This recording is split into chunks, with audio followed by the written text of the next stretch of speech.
तो अब हम लोग क्या देखेंगे, इससे पहले हमने क्वेश्चन नंबर 9 तक देख लिया था, राइट। अब क्वेश्चन नंबर 10 देखेंगे।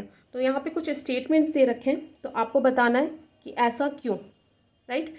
आपको मतलब उसका एग्जाम्पल देना है। The rational number that does not have any reciprocal, right. ऐसा रैशनल नंबर जिसका कोई रेसिप्रोकल आपका एग्जिस्ट नहीं करता। अगर मैं 2 बोलूँ, 2 का रेसिप्रोकल आपका क्या हो जाएगा, यहाँ पे नीचे क्या होता है 1 होता है, तो क्या हो जाएगा आपका 1/2।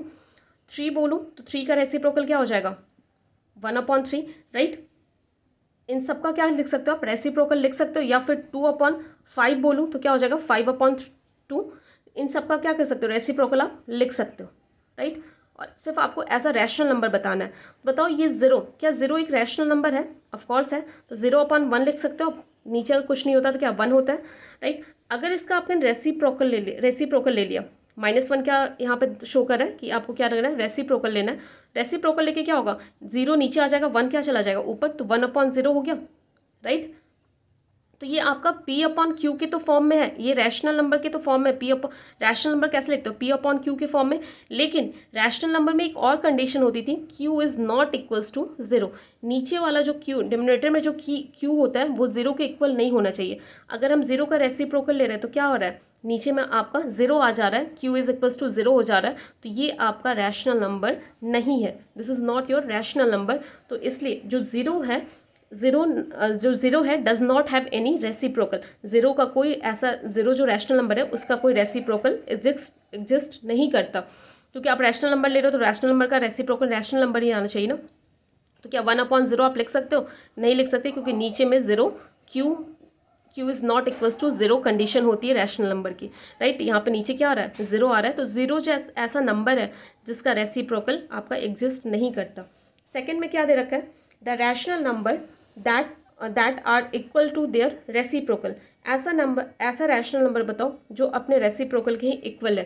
तो जैसे 1 का रेसिप्रोकल क्या होगा, अगर यहाँ पे 1 लिखा है तो नीचे भी 1 एग्जिस्ट कर रहा होगा, तो इसका रेसिप्रोकल क्या लोगे, 1 ऊपर चला जाएगा, 1 नीचे आ जाएगा, तो 1/1 ही आएगा। इसको क्या लिख सकते हो, 1 ही लिख सकते हो। तो 1 का रेसिप्रोकल क्या हो जाएगा आपका 1 होता है। अब देखो -1, तो फॉर श्योर नीचे क्या होगा 1 होगा, तो इसका रेसिप्रोकल आप क्या लिखोगे 1/-1। तो -1 को आप ऊपर भी लिख सकते हो, -1/1। ये किसके इक्वल होगा, -1 के इक्वल होगा। तो -1 का भी रेसिप्रोकल क्या होता है आपका -1 होता है। तो ऐसे कौन से नंबर्स हैं 1 और -1 जिसका रेसिप्रोकल क्या आता है, खुद वही नंबर आता है जिसका आप रेसिप्रोकल ले रहे हो 1 और -1।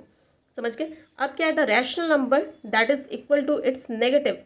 ऐसा रैशनल नंबर जो अपने नेगेटिव के इक्वल होता है, राइट। ऐसा रैशनल नंबर जो नेगेटिव के इक्वल होता है। तो जैसे आपने 1 लिया, 1 का नेगेटिव क्या हो जाएगा, मतलब आपको क्या करना है 1 से मल्टीप्लाई कर देना, -1। 2/5 इसका नेगेटिव क्या हो जाएगा आपका -2/5, राइट। तो यही नेगेटिव होता है, मतलब आपका जो नंबर है, जैसे आपका -2/5 होगा तो इसका नेगेटिव क्या हो जाएगा, इसमें आपको क्या करना होगा -1 से मल्टीप्लाई करना होगा, तो माइनस माइनस क्या हो जाता है प्लस। तो ये क्या हो जाएगा 2/5 इसका नेगेटिव पार्ट। तो ऐसा नंबर बताने, तो ये सारे इक्वल तो नहीं है एक दूसरे के, क्या 2/5 और -2/5 दोनों इक्वल है, नहीं। तो ऐसा कोई रैशनल नंबर बताओ जिसका नेगेटिव उसके इक्वल होता है। तो देखो, क्या 0 आपका एक रैशनल नंबर है, ऑफकोर्स है। रैशनल नंबर को आप कैसे लिख सकते हो, P/Q के फॉर्म में। बस यहाँ पे क्या होना चाहिए, Q is not equals to 0। तो यहाँ पे क्या 0 है, तो नीचे क्या आ जाएगा 1 आ जाएगा, तो ये क्या आपका P/Q के फॉर्म में है, राइट। और Q is not equals to 0, यहाँ पे क्या आपका 1 है। अगर इसमें आप क्या करते हो 0/1 में अगर -1 से मल्टीप्लाई करते हो, 0 में किसी भी नंबर से मल्टीप्लाई करोगे तो वो क्या आएगा आपका 0 आएगा, राइट। तो क्या हो रहा है कि 0 का नेगेटिव पार्ट भी क्या आ रहा है आपका 0 ही आ रहा है। अगर 1 होता, राइट, अगर 1 में आप -1 से मल्टीप्लाई करते तो क्या हो जाता, -1 हो जाता। तो क्या 1 और -1 दोनों सेम है, नहीं।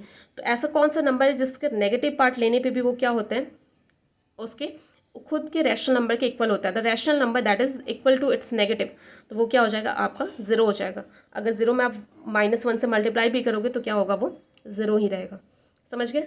इसके बाद जो क्वेश्चन देखने जाएंगे वो देखेंगे हम लोग, वो क्या होगा आपका एक्सरसाइज 1.1 का क्वेश्चन नंबर 11।